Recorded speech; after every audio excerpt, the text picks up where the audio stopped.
This is brought to you by the virtual REI Academy.com, which where we teach single family a bunch of different strategies that you can actually use to actually buy a property with little to no money of your own, and actually get into a lot of properties, control properties, and kind of build your real estate portfolio. We teach you how to do that. So we're going to wait, like I said, about 3 or 4 minutes. But Anisha, since you're here, you want to unmute and tell us where you're from and a little bit of your background?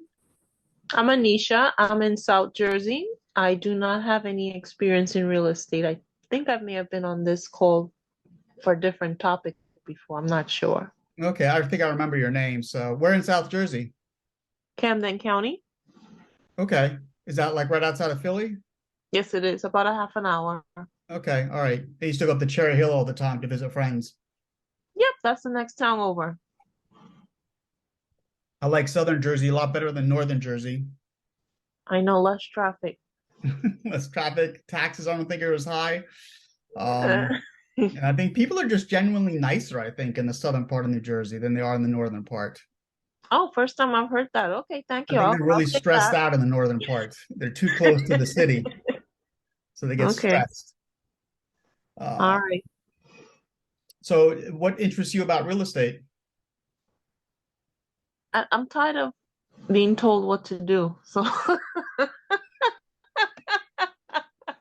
I'm So, looking for something I do what I want to do. so are you looking to make like big chunks of cash? Are you looking to get cash flow so you have rentals? I would prefer big chunks. I don't have enough experience to be a landlord yet, so I know I'll be taken advantage of, and I don't know anybody that's willing to guide me, if Sure. that makes any sense, right? Well, I'm sure Because there's Jane and a lot Sharon of can be able rules to help you quite a now. bit. I'm sorry, go ahead. Okay. Because there's a lot of rules, and I think a lot of things have changed because of COVID, and I really don't want to put myself in a position where I lose money instead of earning or making Right. money. Makes total sense. I totally get it. I know that in Maryland, the tenant laws are pretty strong. I don't know what they're like in Jersey. I don't know if they're as strong or maybe more landlord friendly. I'm not really sure. There's a lady that that's what she does, and she does not do anything in New Jersey. Really? Okay. It's not, Interesting. she said it's not landlord friendly. That's Okay. what she said. Yeah. So that makes total sense. All right. Well, we're going to go ahead and get started, and people will hop on as along as we go, and then we're also recording this, so we will just send this out to everybody as well for the replay. So, Jan and Sharon used to live up in the Maryland area, and that's where we met them. And then they both, I guess, retired. That be accurate? Mhm. They both retired and moved down to beautiful sunny Florida and have been doing a ton of stuff. I guess, what are you guys, over 100 deals so far? Over 100. Yes, sir. Over 100 deals, and done a lot of them, I guess, virtual, if not all virtual, or Good amount. good amount of them virtual, which is very interesting to a lot of people, especially if they live in South Jersey. Maybe you want to invest, somewhere that's a little more landlord friendly, like Virginia or the Carolinas or Georgia or any place else like that. So I'm going to let them kind of give their own kind of bio, if you will, how they got into real estate, stuff like that. And then they're going to go through successes they've had and the landmines they hit. And hopefully you guys will learn from those as we go along. So Jane, Sharon, it's all yours. Thank you. Do you want us to share the screen? And we have a short PowerPoint, a couple slides that go with our. Yeah. Make you co-host. You should be able to get in there now. I made you the co-host. Oh, here it comes. There you go. Okay, well, I'm Jane Irwin. I'm Sharon McKenzie, and we're Anywhere Property Partners. And this is Bodie, the golden retriever. Who's hopefully going to be good all night. Yes.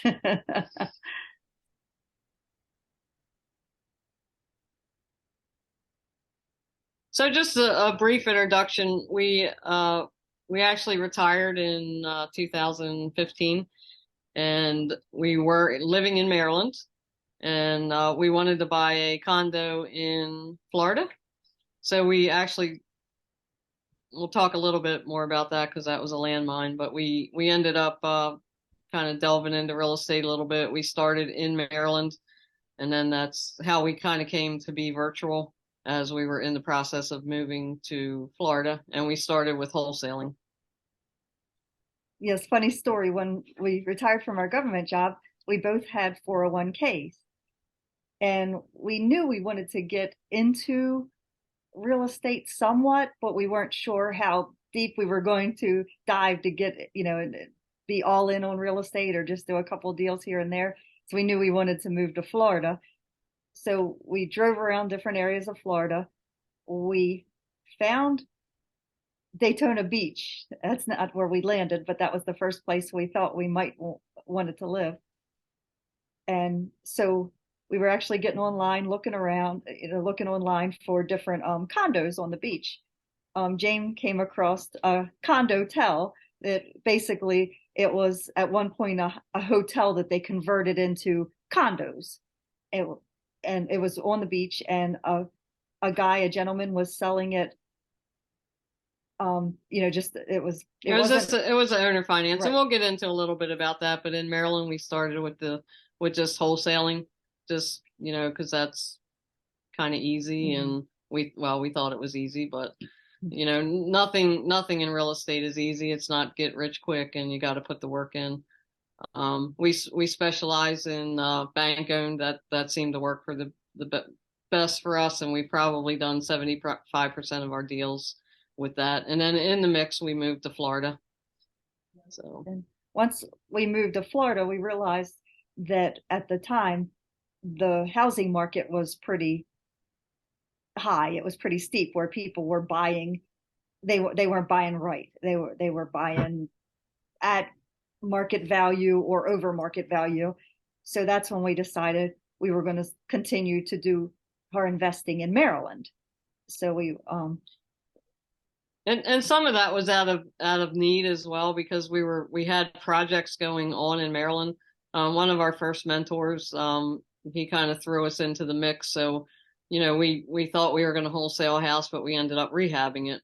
So we kind of had to juggle that without going back. I mean, you make the trip a couple times, but after a while, it's like, oh my God, it's a 14-hour ride to go back and check on the contractor. So a lot of it we had to figure out how to handle virtually with different means. And then that's how we learned that we had to build teams and have boots on the ground in different areas that we wanted to invest throughout the country. And that's how we, started our niche with the virtual real estate investing. And currently we have over 100 deals in 9 different states. And like you said, we started out with wholesaling, went to flips, holds, and now we're doing some creative financing with our holds, such as lease options. That's one of our favorites at this point. So we did work for the government, and they told us what to do, and then we didn't retire necessarily because we didn't want them to tell us what not to do, but we ended up retiring and then getting into real estate that way. So we're going to talk about some mistakes that are made through the process, real estate investing, some mistakes that we've made, we've seen others make, we've helped dig ourselves out of the hole, dig other people out of the hole. So, and I think like one of the biggest mistakes, and most of the problems come with the first name and the last name. So it's, no matter what you're doing, whether it's a contractor that didn't do what they were supposed to do, almost everything, whether it's a money partner, whether it's a JV partner, whether it's your property manager, most of the problems in real estate have a first name and a last name. And sometimes you have to look in the mirror because it's you. It's, you didn't handle things right and you want to blame others, so we always try to take, things that are our fault and make it right. But, sometimes it's the contractor ran away with your money because you didn't do things right. Or sometimes the property manager doesn't handle things the way you want them. And then that's where, some of the biggest landmines come. And sometimes you do have to be very humble with this, with investing in this job, because you do have to hold yourself accountable And like Jane said, when other people are making the mistakes, it's essentially your mistake. You didn't do the due diligence, you didn't vet the person properly. So essentially you have to really hold yourself accountable if you want to succeed and move forward. And one of the first mistake we have on the list that we see investors doing is not doing proper due diligence. And we've done it in the past too. You not doing due diligence with every process along the way, with obtaining a house, looking at a house, looking area where you want to find houses.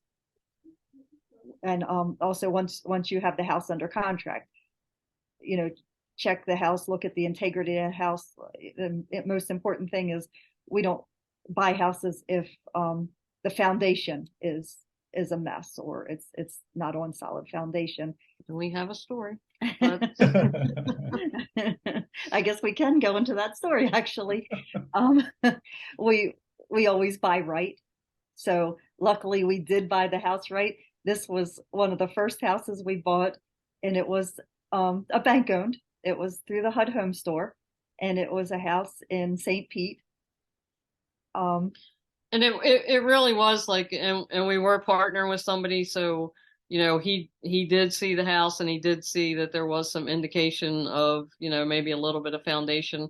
But we went there, and everybody else was walking away, and we had a very, very, very low offer. I think it was 33,777. That's just our thing. We put a 777 on the end of every deal. We got our first deal that way, and so we continue with that. So any offer we make has the sevens in it. So we got the house. Everything was good. We got a good contractor that was luckily a structural engineer, as it were. But he came out, he gave us the estimate, everything was going good, and then Friday night we get a message that we've detected a sinkhole, a slight sinkhole issue. So of course we were like, oh my goodness, because in Florida that's one thing that you have to look out for is sinkholes when you purchase properties. It's not a common occurrence, but it is occurrences that happen because it's a lot of Florida's built on sand, and the sand shifts, or there's a sinkhole that occurs. There is a certain area in Florida that's more indicative of sinkholes, and we stay out of that area. St. Pete was not one of them. St. Pete is not on the list, but it's unfortunately this one. Fortunately this one, it was a concrete foundation, and it was built on loose sand, so it was more of a shift in the sand, so it wasn't as bad as the sinkhole that comes to mind when you think of sinkholes in Florida. But so we got the email, and then that's one of those boy, did we make a big mistake, but then we went back, and luckily he was a structural engineer. There was a little bit more of the rehab, so I think we bought it for 33. Originally we were going to put 35 in it. I think we ended up having to put maybe 55, but we still sold it for, I think, 150. It went pretty quickly, and so we made out, but it was a problem. But because we bought it right, it ended up shifting back, as it were. And that goes into and this is a big one for us. We've always stuck to our numbers, especially in Florida. Just recently, everybody was buying. I mean, they were coming in 100,000 over the ask price. No inspections, no anything. Just a lot of people were moving down here during the COVID, and the market just, we weren't buying a lot of stuff in Florida just because of that. We got some really good deals elsewhere through the bank and different stuff, but and now some of those same people that they thought they could sell it and flip it and do all that. Now the market has shifted, and they're sitting on these properties that they can't sell, that they're going to lose a lot of money because they didn't adjust for the market. So we always stick to 65 cents on the dollar or less, minus the rehab. We don't defer too much from that, no matter what. And another mistake that we made was not hiring the right tax accountant from the start. We did not know too much about the differences in tax accountants. We were W-2. So we just went to, our tax accountant, and then, gave them all the paperwork, and they created, and then we got some return. But with real estate investing, there's different taxable events, and they're taxed at a different level. And we found out quickly, the hard way, that one of the highest rate of taxation is wholesaling. They tax you at like 28 to 33%. Maybe more, yeah, than that. So we learned the importance of getting everything together the right way and having the right team in place. And the tax accountant would be one of the first and foremost that you want to get in place first. And you want to make sure that they understand real estate investors, and they know the ins and outs of that. And there's a lot of different things: depreciation, appreciation, interest. If you do, if you're seller financing the house, what goes into that. There's a lot of different things that just W-2 people, and we've seen a lot of people get into a lot of trouble with their LLC because they don't know, and then it's all taxed wrong, and then they end up owing $20,000 that they don't have, and then it's $100,000 and they lose their LLC, and it's just it can be a very big mess. So that's one of the things that that we did wrong. We didn't have the right tax accountant. That from here on out, I'll tell everybody, make sure you get that stuff straight. Know if you want to have an LLC, a C corp, S corp, get all that straight right from the beginning. Because that did cost us a lot of money. Yeah, I'm sure we overpaid in taxes, like incredibly a lot.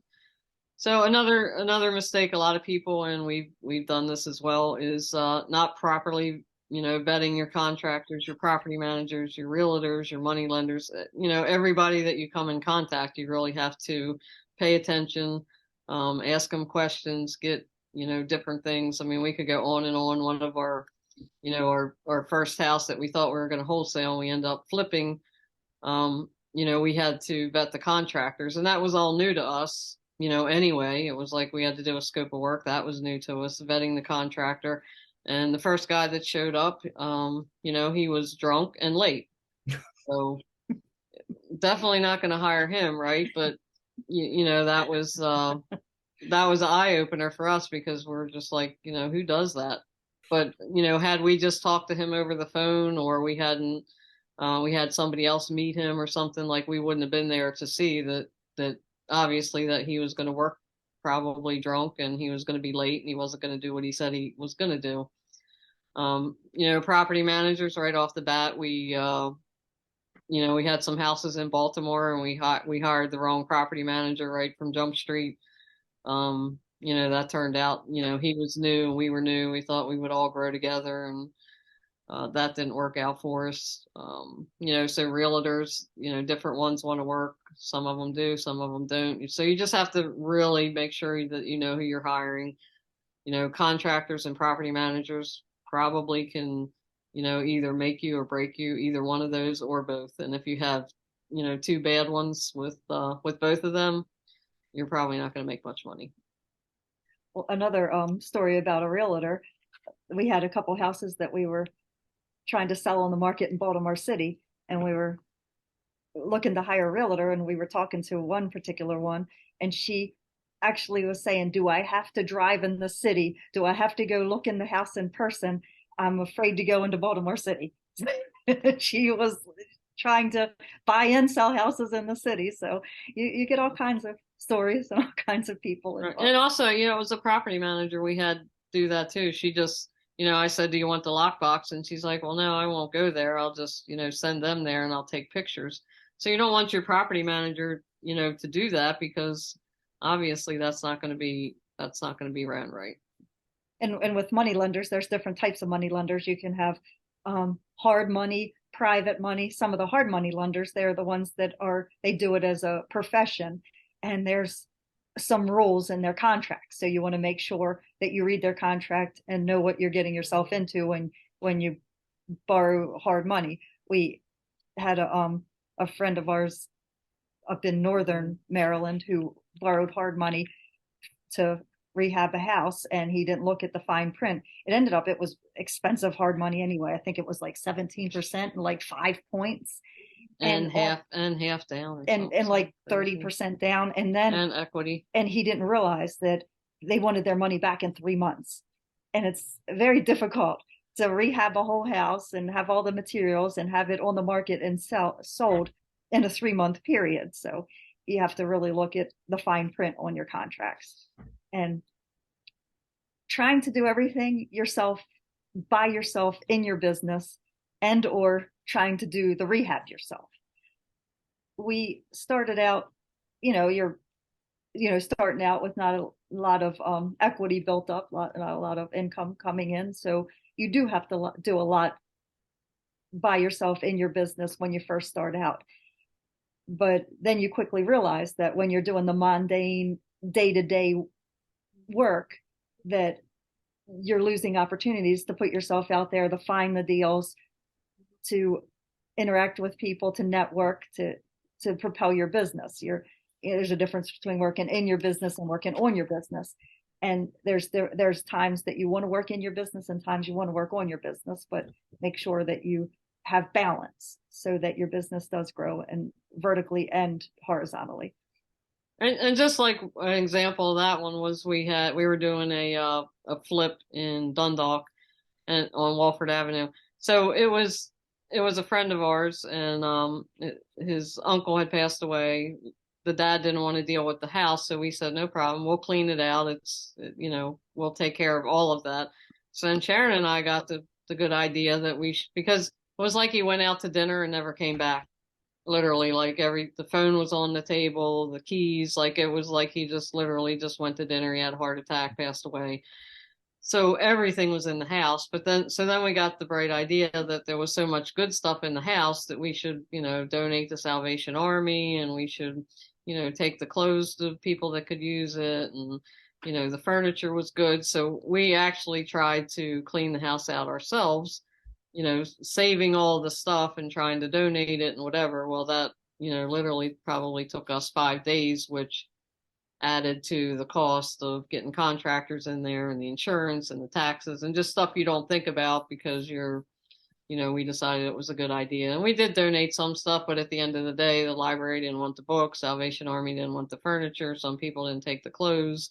So although we donated some stuff, most of it was just, it went to the curb anyway. So that's just a little story with that. One of the probably biggest mistakes we've made too is just partnerships and paperwork. It's good to work with friends and have friends, but business is business. And, if you don't have paperwork in place, that wholesale deal that you were going to split, or, that unsecured loan that you were going to loan money to, or just, if you can think about it, it'll probably happen, and things just happen. Life happens to people, and, then they'll cut you out of the deal, or, they forgot that you lent them money, or, whatever it is. So just always make sure that you have paperwork. And when you're getting into a partnership with people, make sure that, you like them. There's some expectation of, what's wanted from you, what's wanted from them, and have that all ironed out. So you just don't go into something and, it's basically like, okay, we're partners now. And then one person's doing all the work and they get mad. The other person's, doing none of the work and they think everything's fine. So just have all that stuff ironed out. And achievements, things that have propelled us and others in their business. But one of the most important things is network. They always say network is your net worth, and that's very accurate. Attend meetings, build your relationships, put yourself out there, be loyal, and work together with people. There's plenty out there to go around and for everybody to work together. And this goes back to James and Nicole. I mean, we attended one of their classes when we were rookie. Very, very new, very, like, we didn't even know what they were talking about, so new, with NOIs and different stuff, and here we are, several years later, and we've still stayed in touch. We've still made sure that they were doing good. They checked on us. We've caught up with them sometimes, and here we are on their show here. So, another thing that's really served us well here lately is just saying yes to opportunities. I think, especially in real estate, people are hesitant or afraid or whatever it is that keeps people from saying yes. But sometimes you just have to say yes to things that pop up, or opportunities, or, things that you thought you would never do. You say yes, and it every time you say yes, it opens a door. If you say no, you're still in that same place that you were before. So, what's the harm in saying yes and see where it leads? And if it doesn't work out and things, then you've learned something. But saying no, you're never going to get anywhere. So I think that served us well here lately. Within probably the last 3 years, we probably started saying yes to a lot more things. We're kind of introverted and very nervous about doing these kind of things. So, we said yes, and here we are, and hopefully we'll get better with each time. And, it's just something we said yes to. And that's like we just try to keep it real and give the information and not sugarcoat things. And problem solving. Real estate investing or any kind of investing is a lot of problem solving. You're helping others navigate through what they need. Example is when you buy a house from a homeowner, you sit down with them and you find out why they have to move out of the house, why they're selling the house, and what their needs are. Sometimes, they need the cash. Sometimes they don't need the cash. They just need to find another place to live. You might have another house to put them into, another area. Sometimes they might need help with moving into assisted living. In Florida, that's a lot. You get a lot of that down here. They just, don't have a lot of family down here and might need help negotiating. So it is a lot of juggling and problem solving and putting yourself in other people's shoes. If you help other people, go into it with the mindset of helping other people, then the money will follow. It's, you're here to, provide a service. And I think a lot of people do chase the money, it's get rich, chase the money. And, that you're always chasing the money. You're not helping people. And when you do help people, it comes back tenfold. So, and, again, kind of saying yes to opportunities and not, say yes, but then take that next step. Too often, a lot of people we see basically won't get out of their own way. They want to do it, but they won't take that next step to get them, where they need to go, even if it's just working with somebody else or, letting somebody else teach them so that they can, go buy that property. Or if you're afraid to do it yourself, find somebody else that, kind of hold your hand.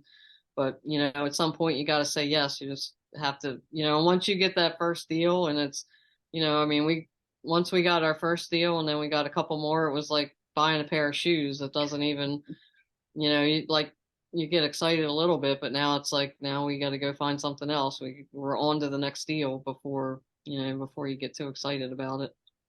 That's true. You always have to keep your pipeline filled. You're only as good as your next deal. And one big thing that we did, we hired others to do the day-to-day operations. Like I was saying, what we did wrong was trying to do everything ourselves, doing the paperwork, doing the mundane things, doing the bookkeeping, everything ourselves. And that was taken away from us actually finding the deals, finding the houses, networking, doing the important things in the business.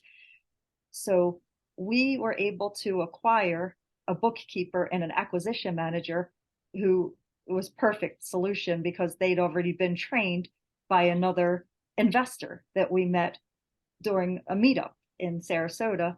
He was retiring and moving out of the state, and it just worked out perfectly. We were talking about we needed to hire somebody, and we were just complaining about, that day we made a bank run. We had to figure out how to take care of some contracts. We had to get a notary. We had to go to just craziness. It was like 5 things, and we lost a deal because of it.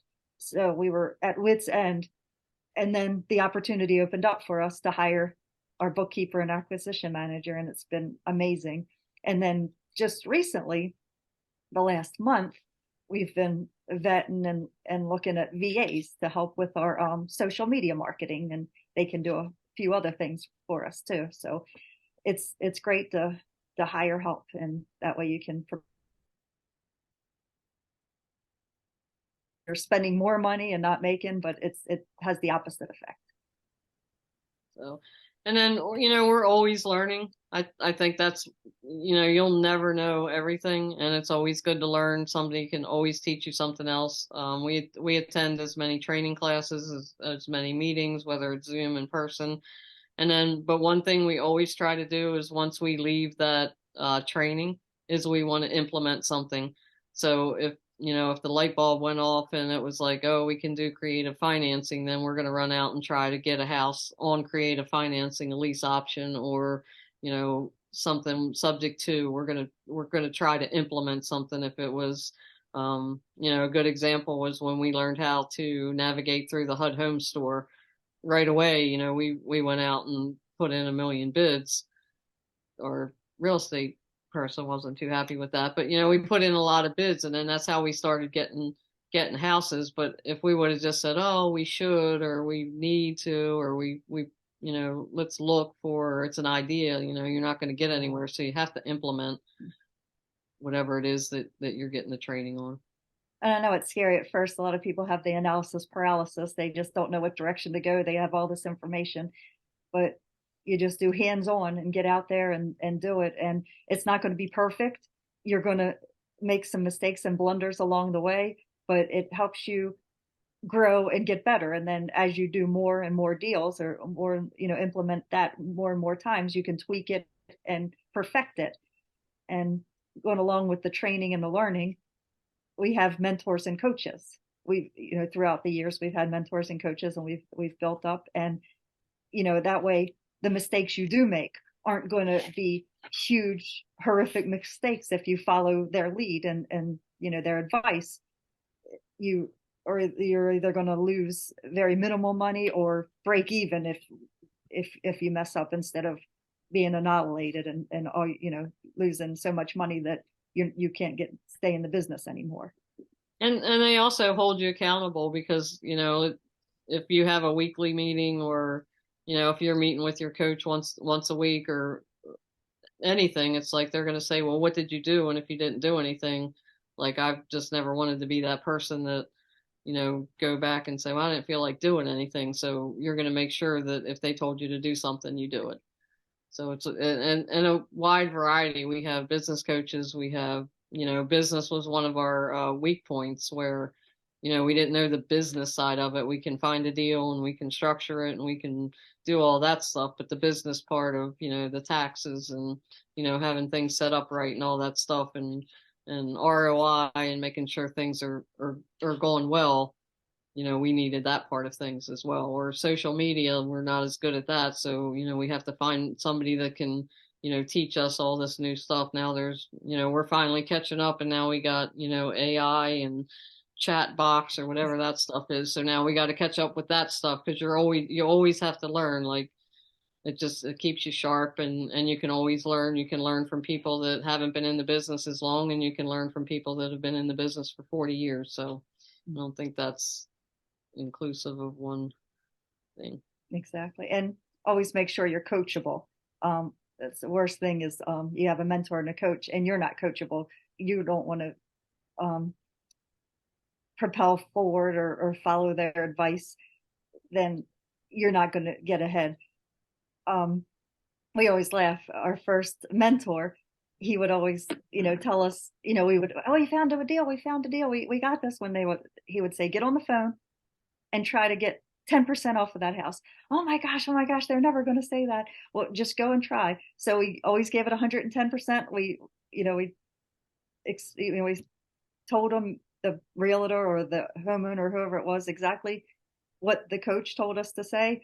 And most of the time it worked. It was like, oh my gosh. Always right. Or go back to that contractor or that handyman and, try to get a little bit of a discount. Say that, we're going to work with you with more houses. We have more houses in the pipeline. they said that they gave us the rock bottom line. Well, just try it. And sure enough, it works. So if you're coachable and you're willing to go out there and negotiate and talk to people, then things will come up for you.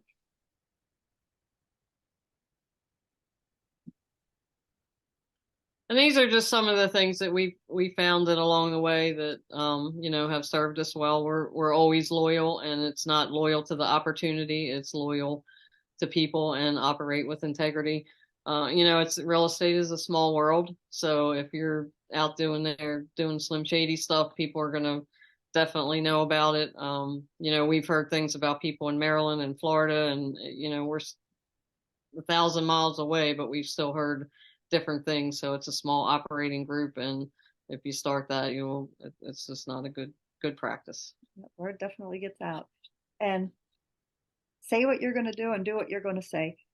So many people give false promises that if you just do that one little thing and do what you're going to say and do it properly, then you're going to be ahead of the game. People are going to come to you first before anybody else. Speed of implementation. This is a big one for us. If we're trying to do something, we're going to try to do it. It doesn't have to be perfect, but idea is just an idea. So if we have an idea in our head, but we don't do anything about it, it's just going to sit still. But if we take that idea and try it, it's either going to work or we're going to figure out how to make it work. But you still have to implement it, and the faster you do that, the more successful you'll be. I know we mentioned this before, but it's so important when you build relationships. You find out what others want and others need and their goals, and put them ahead of you.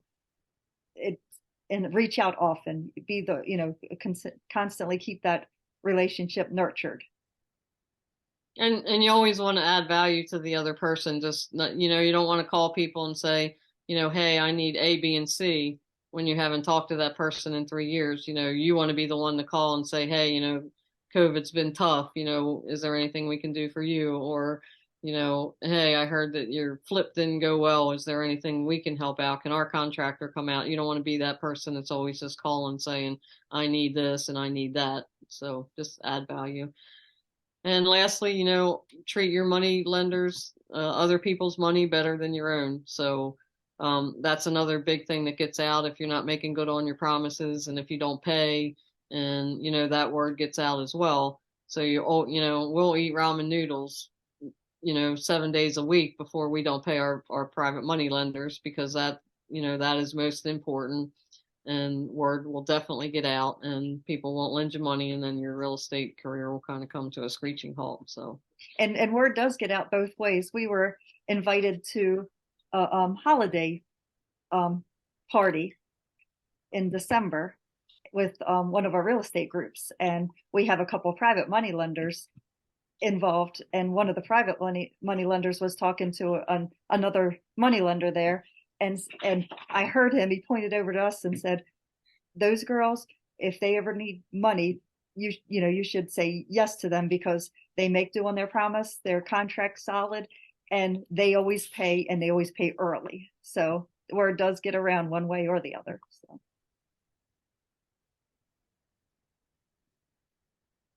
So, and then we figured this was one of our virtual deals, and it was during COVID. It's at 65 Churchill Circle in Starkville, Mississippi, which we've never been to, we've never seen. And basically this was like a home run, and then it went to, holy crap, we messed up.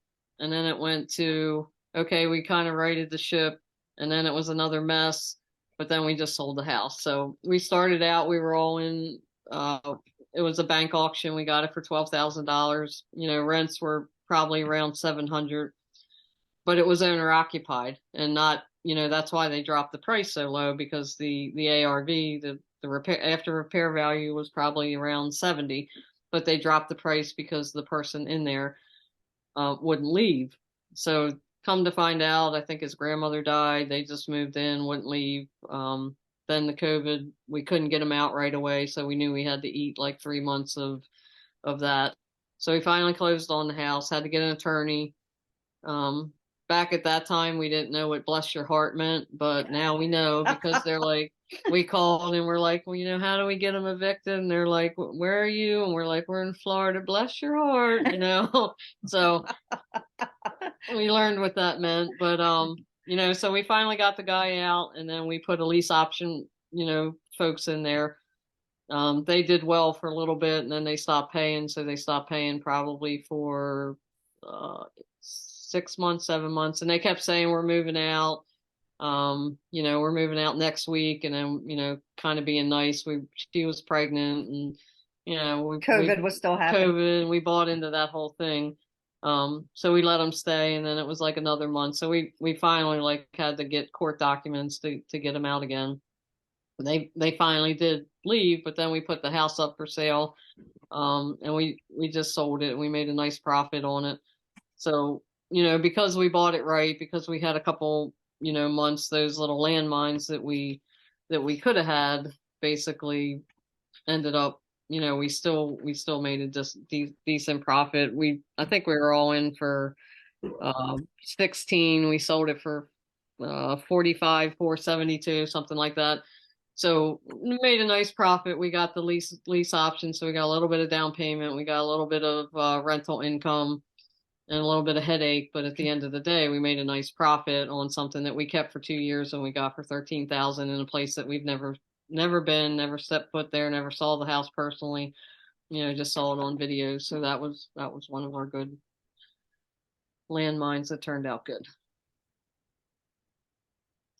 And we can give a couple more examples, or I'm not sure how much time we have left, James. No, please go ahead. This is great. I think we'll do our first one, because our first property probably would have sent most people like, I don't want to do this. And it was the condo in Daytona. We got it on owner finance at 0% interest, which I was like, oh my God, we don't look at us. You know, we got a little cocky because we're like, you know, everybody else is paying interest.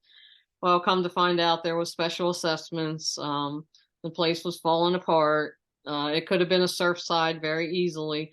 So we got the condo for $45,000. We put $10,000 down, 0% interest, and we had, I think, 60 months to pay it off. So on paper, it was right on the beach. It was on the no drive area of Daytona Beach. You walked right out. You're right on the beach, pool. Everything was good. So September we go there, and we bought it. We closed on my mom's birthday. We ended up going there, I think, the middle of September, and we're all happy. And they're like, well, you can't access your unit because we're doing work, or we're doing concrete work on this whole thing. The structure. Yeah. So long story short, the HOA lady ran off with $750,000 that they didn't pay the contractor, went back to Canada. There was no reserves. No reserves, no this, special assessment after special assessment. We didn't ask about that. That was not part of something that we knew. On and on. We just like this assessment, that assessment. We finally got it running as an Airbnb. What we had to rehab it twice. You know, we got that done pretty cheaply. End of the day, we finally got it up and running. We spent one night there, and that was on the floor as we were rehabbing it ourselves because we couldn't find anybody to work, and we were trying to get it ready for bike week. We stayed there one night, and we just sold it when the market was good. So we sold it for like $130, and then we had a little bit of assessment. So we walked away with like $125, just, you know, done with it. So made a little bit, 5 years of headache, but that was like our first deal and our first big mistake. But and prequel to that, when we were first, you know, this is when we were brand new, when we got this condo, we didn't even go to any real estate meetings. We decided we wanted to get into investing a little bit, like we were saying from the beginning. We had 401k money from the government job, but we weren't told exactly what you could do with it, how you could use it. So we reached out and spoke with our representative in the county, and he told us that we could use that money and buy a condo. So without tax ramifications of 45% or whatever, that pull it out of the account. Yeah, he's like, send me the paperwork and we'll just send him a check or something. It didn't seem right to us. Thank goodness that we thought that it was too good to be true. It didn't sound right. So that's when Jane found. Yeah, we actually stumbled into a Baltimore RIA meeting? She found a meeting. She said, let's go there and just try to get information, get help. And that's when we first started going to the Baltimore area groups, just trying to buy a condo with IRA money. And, we would have pulled the money out. It would have been probably 40% tax taken out the top. So then we did learn about IRAs, self-directed IRAs, Roth accounts, and the proper way to buy real estate, transfer the money without any tax ramifications, and then you could use the money for investing that way. So it was great that we did find the Baltimore RIA group, and we learned a lot, and that's where we met James and Nicole. And I don't know if you want to talk about anything, another property, or yeah, how are we looking with time? We got time. Whatever you guys want to do. Great. I guess a little bit like how we pick our areas, and we've changed a little bit. And that's another mistake we made. Like sometimes being in the city is just, there's more code violations, there's more eyes on the house, there's more people that complain. So we've adjusted a little bit where we're outside of the cities, we're outside of the areas where code violations are in. With one exception, we have a really good contractor in Gary, Indiana. A lot of people are like, why would you go to Gary, Indiana? But, he's a very good contractor. We have a very good property manager. So we know that things are going to get done right, and we're not going to have the code violations. Otherwise, we probably wouldn't be in that area. Maryland is very, I guess, tenant friendly. So, we've learned that we don't like to be in Maryland anymore. And we do have a little pocket of Cumberland where we have a couple houses.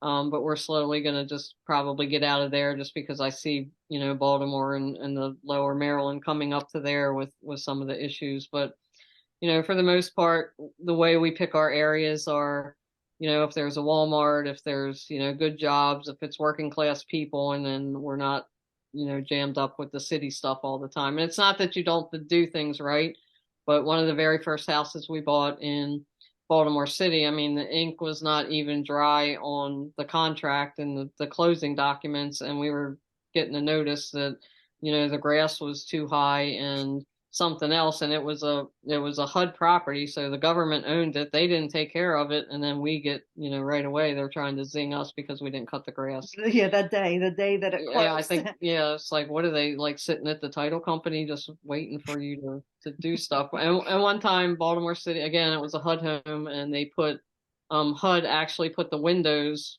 in without a permit, or whatever it was. Yeah. HUD put the windows in, and then they zinged us with a code violation. So I had to go back and take the pictures from the HUD home store and say, these were the pictures that you guys put in.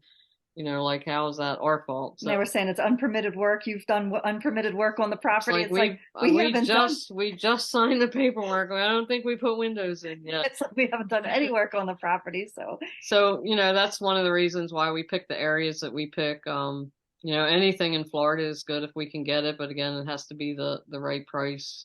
We did buy another condo in Bradenton that we flipped. So that one, we felt really good about that one because we went in and we're like, what's the reserves? Who's the president? We did a background check, the HOA, like all this stuff, like what's the special assessment? When's the roof been done? I mean, we could probably teach a whole course on condos just because, what we learned through the Daytona one. So now a lot of people will run from condos, but we'll kind of take a bigger look at them just because of the things that we learned from Daytona.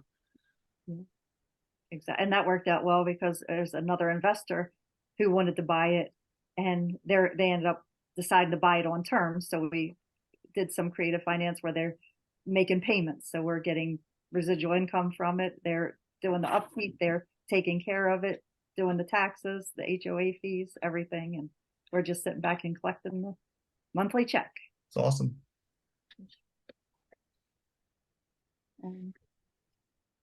Do you think, I see that we have an Anisha here. Do you think she has any questions? Sure, fire away. I do. Thank you so much. I didn't want to chime in because you were still, talking. One of the questions I have is vetting tax accountant project managers, as you were saying. What or what, where can I look to find out what I need them to have to be for us to be a good match to work together? I guess for tax accountants, we get a lot of that information, and I think, like your local RIAs or other investors. So, we'll ask who they use, what benefits they are. And I think just as you're in the business longer, you hear, we certainly know the ones in Florida. Maybe Nicole and James can chime in for Maryland, but, we certainly are going to ask a lot of people, and then we're going to talk to them and make sure that they're real estate savvy, ask them about appreciation, depreciation, taxable events, just give them scenarios. Give them scenarios where they can, hey, if I do this, how's that going to happen? Or what's this going to look like? Capital gains. There's just so much to it that you don't know. Like I had never bought a house, so I didn't know if I bought a house and then I sold it right away, there was capital gains. Like it's just not something that as a regular homeowner, or when you buy a house as a homeowner and an investor. Okay. And then sometimes you also want to ask them if they're investing themselves. Okay, got it. So this is Nicole. Some of the things that I would look for is certainly, something that they already said is if you're going to be a real estate investor, you want an accountant who deals with real estate investors. It's a different kettle of fish in a lot of ways.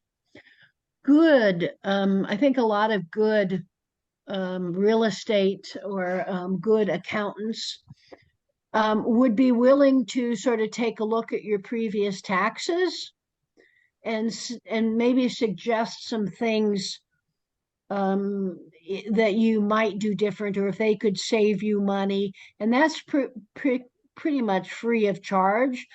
And so if you kind of get somebody who can give you a little bit of a sense of what they might be able to do for you, that helps a lot. Taxes is probably your single biggest expense. So it frankly behooves you to spend a little time finding a really good tax accountant, frankly. Because if you can drop those down, you've made a big improvement to your income. Okay. And that's like we said, that was one of our probably biggest mistakes. And the move from Maryland to Florida didn't help, because we had spoken to somebody up in Maryland, but then we moved to Florida, and then we didn't know anybody down here. And now, like, our accountant is actually, she works with a lawyer in the same office, and she's a real estate lawyer. They do title work, they do closing, so that they go hand in hand. So that kind of helps us out with that. Okay. After working with your coach, how many years or how many deals did it take before you started feeling confident that you can go solo?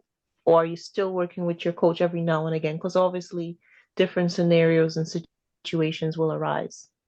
Yeah, we always have, we'll probably always keep coaches around, just because, nothing is the same, that no deal is the same. Every deal is different.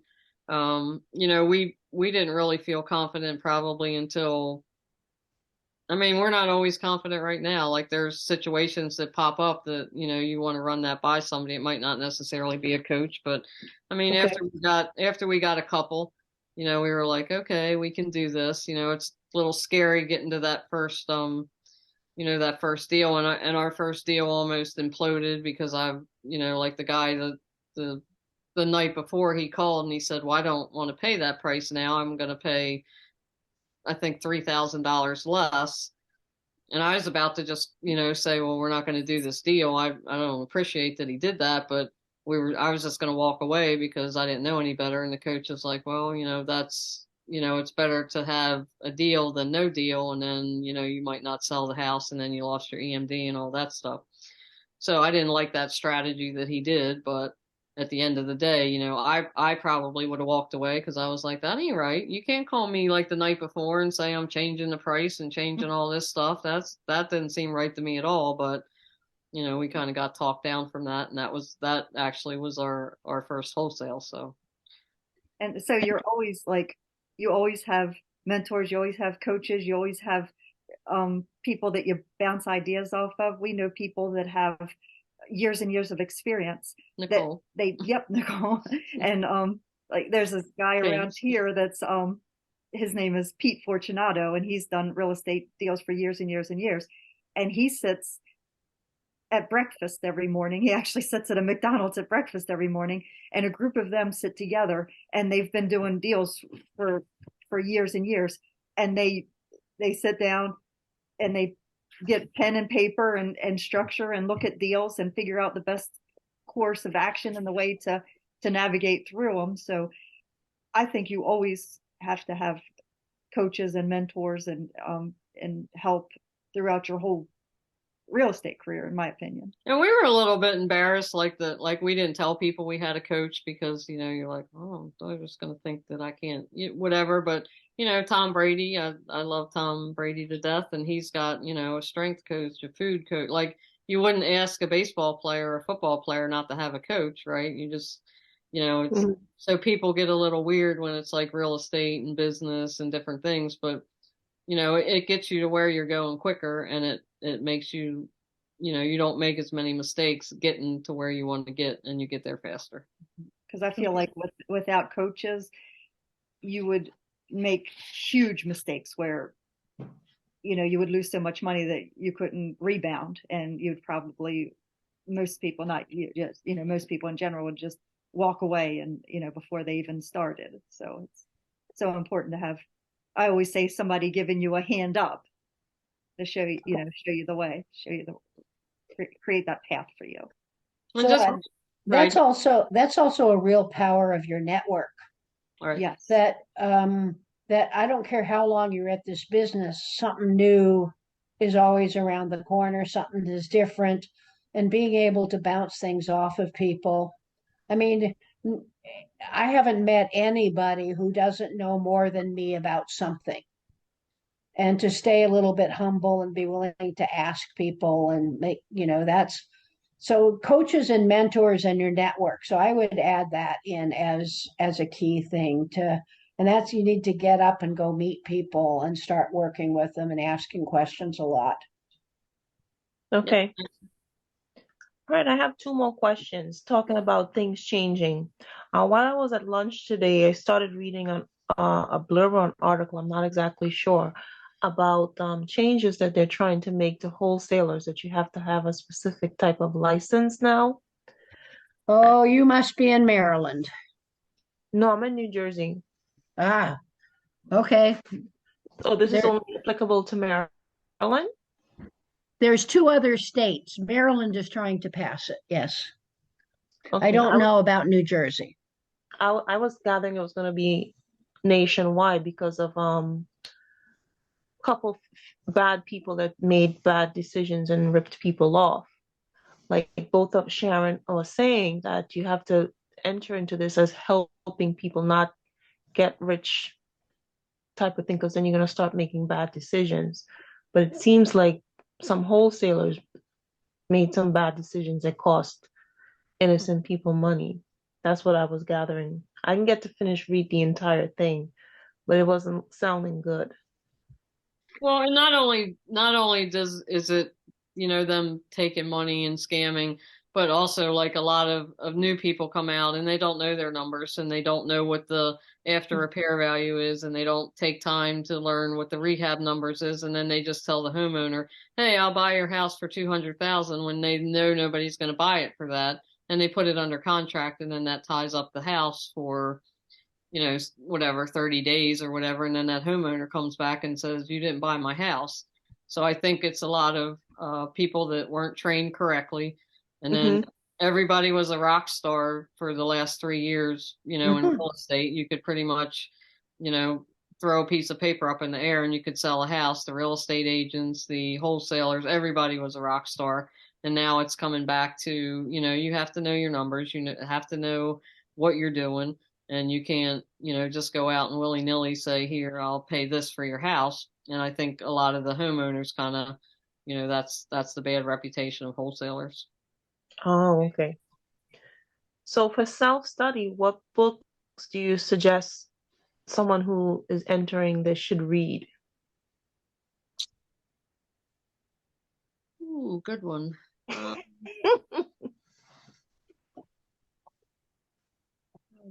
If not a book, a person, a Facebook page, Instagram, someone that's in the field, because that's how a lot of information is coming over now, outside of books.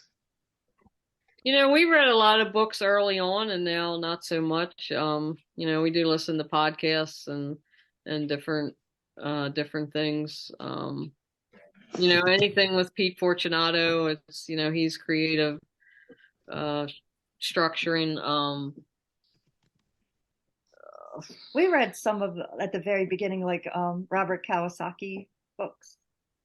Rich Dad, Poor Dad. Yeah. That. Okay. We've read. Oh my goodness! God, I'm dry. I could just turn around and look on my bookshelf because there's probably James or Nicole. Have you read good books lately that you would recommend? Not necessarily about real estate. And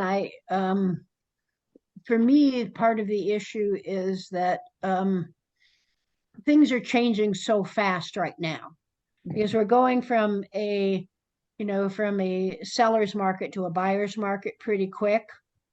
And there's new tax laws coming in, new this and that.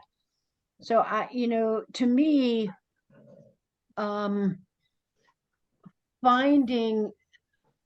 of backing up here for just 1 second, I think that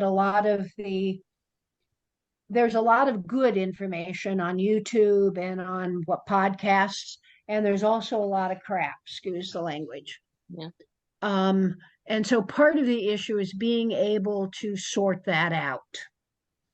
And that's where you kind of come in with some of your network of who are good people to listen to on those kinds of things. And the people who really do this a lot don't necessarily write books. So Pete Fortunato, Vina Jones Cox, or is it Vina Cox Jones? I can never remember which one it is. I know, right? I think that some of the things that Jane and Sharon are getting involved in is the Virtual Real Estate Academy. So you're looking for people that are full-time investors who do this, what they are actually talking about. They're currently doing it. They're not talking about what they did 10 years ago, right? And so when you find those, they tend to lead you to other people. It's like if you find a really good contractor who's a good painter or a good finish carpenter, they're going to know who's good at roofs. They're going to know who's good at other things because they want to work with other good people. So you find a couple of good people and you ask them questions, and it comes back to networking, I think, again. But I don't really have a lot of good suggestions about current books. I would more look at like Vina and Pete and Jane and Sharon and some of these people who are currently doing this business all the time. Okay, will do. Those were my last questions. Those were good questions. Yeah, absolutely. Jane, Sharon, any final words, last bits of advice? What's the one most important thing that somebody new should do? Or I think just jump in. Again, we see so many people that they don't do anything. They'll just sit on meetings after meetings. But find a partner, find somebody that can guide you, and just jump in and get one deal done, and then get another deal. Just keep putting them up. Before you know it, you'll have 100, and you won't know what happened. All right, cool. Thank awesome. you so much. I appreciate it. Sure, All right, thank you very much. Being here. Thank you for the opportunity. All right, we'll talk to you guys soon. Have a wonderful evening and rest of your week. All right. Thank Thank you. you. Bye-bye. Thank you. Bye.